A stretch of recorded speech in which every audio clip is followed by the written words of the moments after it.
The annual Border Management Conference and Expo will be convening on the 13th of November at the CSIR International Convention Center in Pretoria.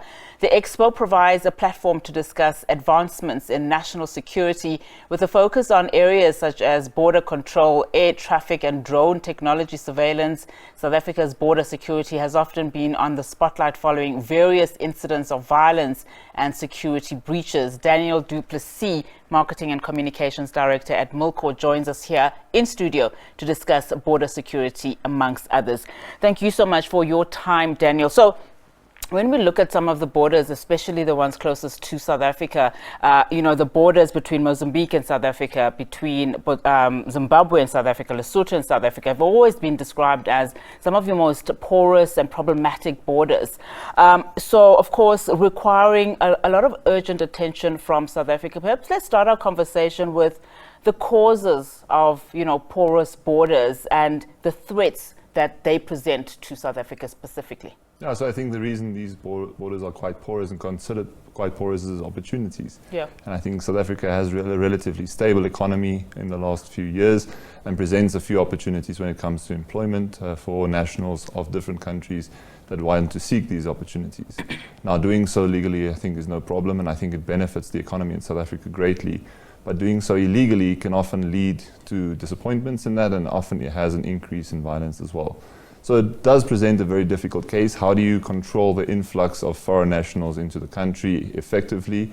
The amounts and quantities of people crossing the borders are quite large, and having an institution to regulate that in a legal way is very difficult to manage. And I mean, as you said, we've seen how one security threat in one country can manifest into another country, with Mozambique as a case in point with the post-election violence that we've seen there. How does then, what are then the most effective ways to strengthen that border security when you consider that there is some form of activity in another country? What are some of the tools that we would have to use as South Africa? So working in the defense industry predominantly, it also has some applications in border management and monitoring a border area specifically. And that's essentially the key, is to monitor that with the highest level of intelligence possible. And that can be done by implementing proper infrastructure and technologies such as drone technologies, which Milko is also producing, alongside a multitude of communication devices that can effectively transfer that information for troops on the ground to react to certain conditions. And I mean, we've seen how active our Border Management Authority has been over the last few months at least. How closely do you work with them, and what are some of the key things that they probably need to be very good at now over the next while they try and re-establish themselves, as it were? So the border management is a new entity. Yeah. They are still finding their feet, so to say, in terms of administrations and payrolls and things like that, but they are still doing some serious operations when it comes to curbing illegal vehicle theft specifically, as well as some crimes with regards to contraband and drug smuggling. So they are effective in what they are doing, and they are pushing quite hard to increase their efficiency on the border.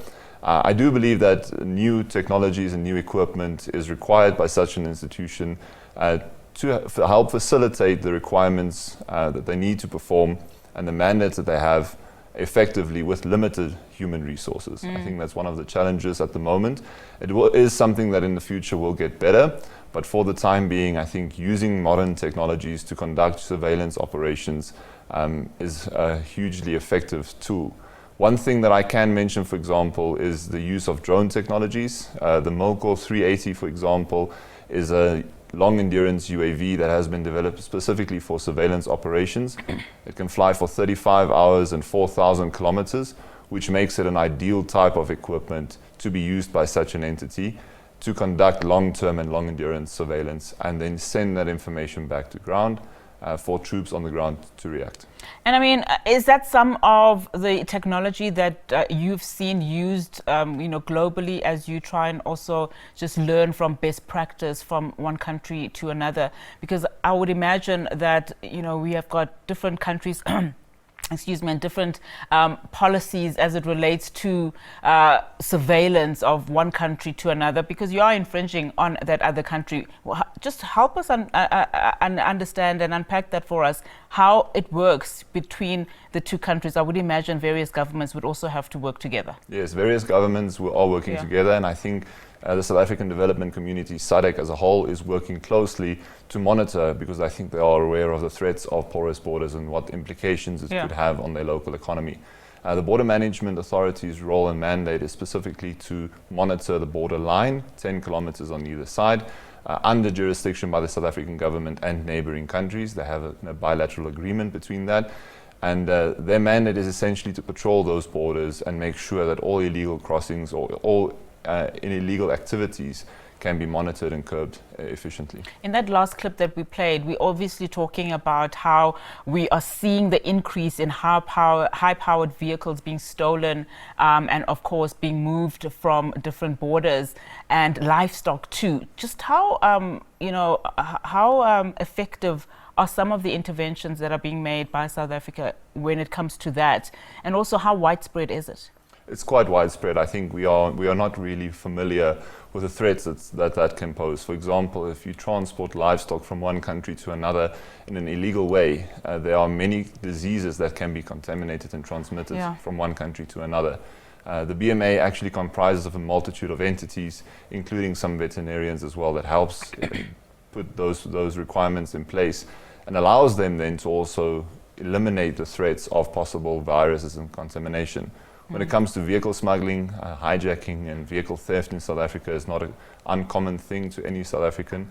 And I think the efforts that are being made to curb that from crossing the border is huge at the moment. I think it can be improved by using equipment such as X-rays and things like that to help facilitate the monitoring of all vehicles crossing the border. Now, of course, we introed that this conference is taking place on the 13th of November. But what are some of the things that should be discussed in that conference, very quickly as we wrap our conversation, just in terms of being effective in managing border control? I think I welcome these conferences, and I think we've had many of these type of conferences engaging with the SANDF and the SAPS. So the BMA being a relatively new entity, these conferences are extremely necessary to help bridge the gap between what their mandate might be and what the defense and security clusters and companies associated with that can offer them in terms of a solution. The things that I think need to be discussed predominantly by the BMA especially, but also the ministries that they fall under and operate under, is the mandate which the BMA has. I think not many South Africans or companies are aware of the mandate that they have, and it is something that should be well defined, clearly explained, and then possible solutions can be presented. Daniel, thank you so much for your time. I really do appreciate it. Of course, that was Daniel du Plessis, Marketing and Communications Director at Milko, just talking here about border security, among other things.